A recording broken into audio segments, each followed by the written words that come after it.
आज है 23 जनवरी 2025 दिन गुरुवार। वेलकम बैक टू डेली खबरी यूपी। चलिए देखते हैं उत्तर प्रदेश की 25 फटाफट बड़ी खबरों को। यूपी में युवाओं को योगी सरकार का बड़ा गेव, टैबलेट और स्मार्टफोन की नई योजना शुरू। प्रयागराज महाकुंभ में कैबिनेट की बैठक के बाद मुख्यमंत्री योगी आदित्यनाथ ने प्रेस वार्ता कर राज्य के युवाओं के लिए बड़ा ऐलान किया। मुख्यमंत्री ने कहा कि कैबिनेट बैठक में पास हुए प्रस्ताव में युवाओं को स्मार्टफोन और टैबलेट देने के लिए भी व्यवस्था था की गई है। कैंट स्टेशन पर दबाव के लिए नहीं भटक मरीज शुरू की गई फार्मेसी सेवा। रेलवे स्टेशन पर यात्रियों की सुविधा को ध्यान में रखते हुए नई मेडिकल सुविधा का उद्घाटन किया गया। खास बात तो यह रही कि सेवा की शुरुआत यात्रियों से फीता कटवा कर की गई। यह कदम महाकुंभ 2025 को ध्यान में रखते हुए उठाया गया है, जिससे यात्रियों को बेहतर स्वास्थ्य सेवाएं उपलब्ध कराई जा सके। मीडिया से बात करते हुए वाराणसी कैंट स्टेशन के डायरेक्टर अर्पित गुप्ता ने बताया, हमने इमरजेंसी मेडिकल रूम का एक नया भाग फार्मेसी शुरू किया है। इसका लाइसेंस प्रशासन से मंजूर कराकर सुविधा शुरू की गई। डीडीयू पीएचडी में प्रवेश के लिए आवेदन हफ्ते भर में शुरू। डीडीयू में पीएचडी में प्रवेश लेने वालों के लिए अच्छी खबर है। डीडीयू में सत्र 2024-25 के लिए पीएचडी प्रवेश प्रक्रिया एक हफ्ते में शुरू हो जाएगी। इसके लिए विश्वविद्यालय प्रशासन ने सभी विभागों से सीटों का ब्यौरा जुटा लिया। विश्वविद्यालय प्रशासन की तैयारी है कि जनवरी के अंत तक आवेदन की प्रक्रिया शुरू कर दी जाए। सत्र 2024-25 पीएचडी प्रवेश के लिए विद्यार्थी काफी लंबे समय से इंतजार कर रहे हैं। प्राण प्रतिष्ठा की पहली वर्षगांठ पर रामनगरी में उमड़ा जन सैलाब। लाखों श्रद्धालुओं ने किया रामलला का दर्शन पूजन। राम जन्मभूमि में बन रहे भव्य मंदिर में 22 जनवरी 2024 में रामलला विराजमान हुए थे। एक साल के बाद इस पावन दिन पर बुधवार को फिर से रामनगरी में श्रद्धालुओं का हुजूम उमड़ पड़ा। सुबह कोहरा व बेतहाशा ठंड के बावजूद बड़ी संख्या में श्रद्धालुओं ने रामलला का दर्शन पूजन किया। हर तरफ जय श्री राम के जयकारे लगते रहे। श्रद्धालु देर शाम तक जन्मभूमि पथ पर कतारबद्ध दिखे। गौतम बुद्ध नगर में अमेरिका जैसी सुविधा मिलेगी। नोएडा एयरपोर्ट के पास 1200 एकड़ में अमेरिकन सिटी बसाई जाएगी। जेवर एयरपोर्ट के पास प्रस्तावित अमेरिकन सिटी के लिए यमुना अथॉरिटी ने 1200 एकड़ जमीन रिजर्व की है। इस जमीन को किसानों से सीधे खरीदने के लिए यमुना अथॉरिटी ने प्रक्रिया शुरू कर दी। इसे किसानों से सीधे खरीदे जाने की प्राथमिकता यह है ताकि जमीन जल्द उपलब्ध हो सके और परियोजना को भी जल्दी स्थापित कराया जा सके। यमुना प्राधिकरण ने ग्रेटर नोएडा में शुरू किया जमीन अधिग्रहण। 10 नए सेक्टर होंगे विकसित। यमुना प्राधिकरण ने मास्टर प्लान 2041 के तहत लैंड बैंक के लिए ग्रेटर नोएडा में जमीन अधिग्रहण शुरू कर दिया। गौतम बुद्ध नगर अलीगढ़ जिला प्रशासन को प्रस्ताव भेजे गए हैं। प्राधिकरण 1445 हेक्टेयर जमीन अधिग्रहित कर रहा है, जिस पर भविष्य में 10 नए सेक्टर विकसित किए आएंगे। इनमें टप्पल में लॉजिस्टिक पार्क भी शामिल है। 1 फरवरी से राज्य कर्मी ऑनलाइन ही कर सकेंगे छुट्टी के लिए आवेदन। 85 लाख राज्य कर्मियों पर लागू होगा नियम। राज्य सरकार अपने कर्मचारियों व अधिकारियों के लिए बड़ा कदम उठानी जा रही है। 1 फरवरी से छुट्टी और सेवा संबंधी सभी प्रक्रियाएं ऑनलाइन पूरी करना अनिवार्य होगा। यह प्रावधान 85 लाख राज्य कर्मियों पर लागू होंगे। सूत्र बताते हैं कि इस संबंध में शीघ्र ही मुख्य सचिव के स्तर से आदेश जारी होगा। वाराणसी नगर निगम जारी करेगा बंड। योगी कैबिनेट के मोहर सिगरा में बनेगा व्यवसाय कॉम्प्लेक्स। नगर निगम बंड जारी करेगा। योगी कैबिनेट में वाराणसी के साथ ही प्रयागराज और आगरा नगर निगम के बॉन्ड को मंजूरी मिल गई। प्रयागराज में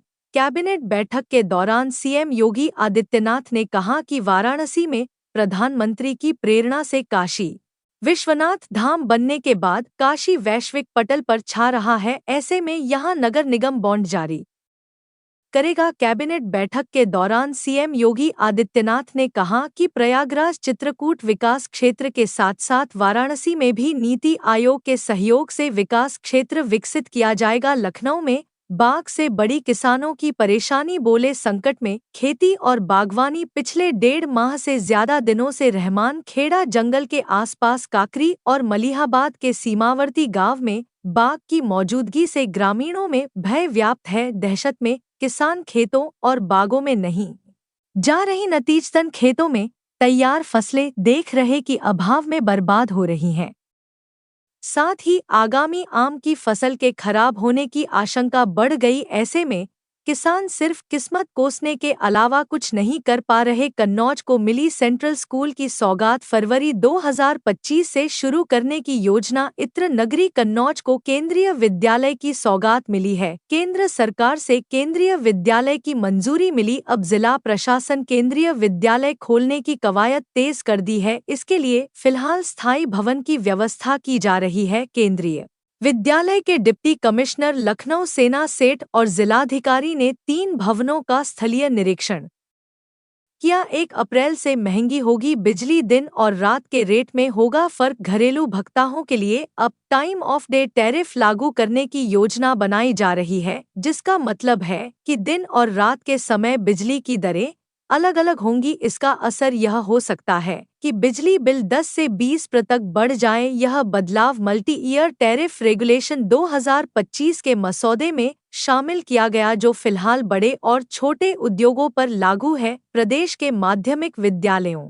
में भरे जाएंगे 10,000 पद। स्नातक के साथ बीएड होगा मान्य। प्रदेश के माध्यमिक विद्यालयों में सहायक अध्यापक व प्रवक्ता के लगभग 100 हज पदों पर भर्ती का रास्ता साफ हो गया। प्रदेश कैबिनेट ने बाय सर्कुलेशन उत्तर प्रदेश अधीनस्थ सेवा शिक्षा नियमावली 20,224 में संशोधन को मंजूरी दी है। इसके तहत इन पदों पर भर्ती के लिए योग्यता में से समकक्ष शब्द हटा दिया गया है। कांग्रेस नेता राहुल गांधी के खिलाफ दायर मानहानि केस में चली सुनवाई। 30 जनवरी मिली अगली तारीख। केंद्रीय गृह मंत्री अमित शाह पर आपत्तिजनक टिप्पणी करने के मामले में कांग्रेस के नेता राहुल गांधी के खिलाफ दायर मानहानि केस में बुधवार को सुनवाई टल गई।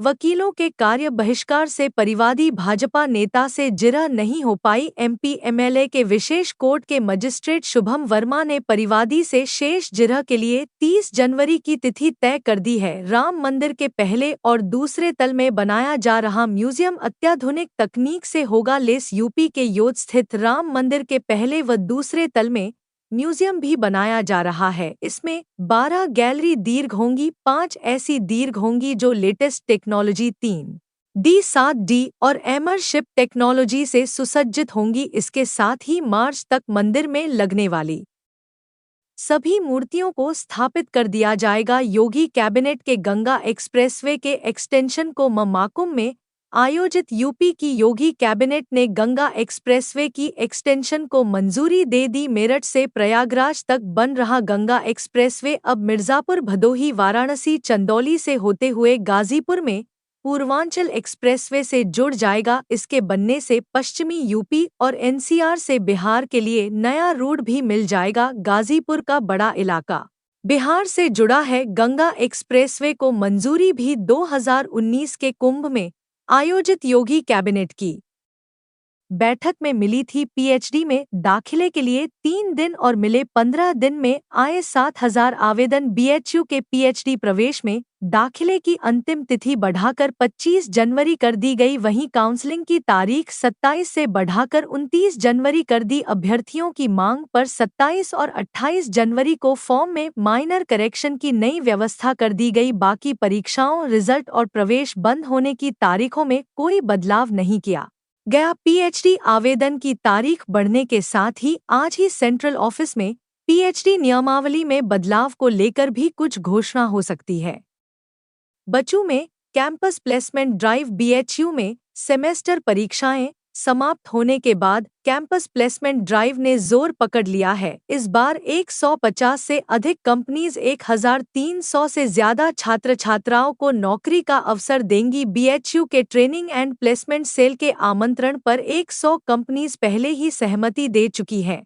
40 से अधिक विभागों के छात्रों के लिए यह प्लेसमेंट अभियान शुरू हो चुका है, जिनमें अगले 2 महीने तक लगातार इंटरव्यू चलेंगे ग्रेटर नोएडा वेस्ट उ गाजियाबाद तक बनेगा एलिवेटेड रूट ग्रेट नड वेस्ट के सेक्टर 4 शाहबेरी गांव के पास से गाजियाबाद के क्रॉसिंग रिपब्लिक तक प्रस्तावित एलिवेटेड रोड की विस्तृत परियोजना रिपोर्ट तैयार करने का काम शुरू कर दिया गया। केंद्रीय सड़क अनुसंधान संस्थान टीम स्थलीय निरीक्षण और परियोजना से संबंधित अध्ययन पहले ही कर चुकी है। इस एलिवेटेड रोड के बनने से यहां जाम की समस्या का स्थायी समाधान हो जाएगा। डीपीआर तैयार होने के बाद ही सही लंबाई और लागत के आकलन का पता चल पाएगा। प्रदेश में लागू किया जाएगा वीडीए।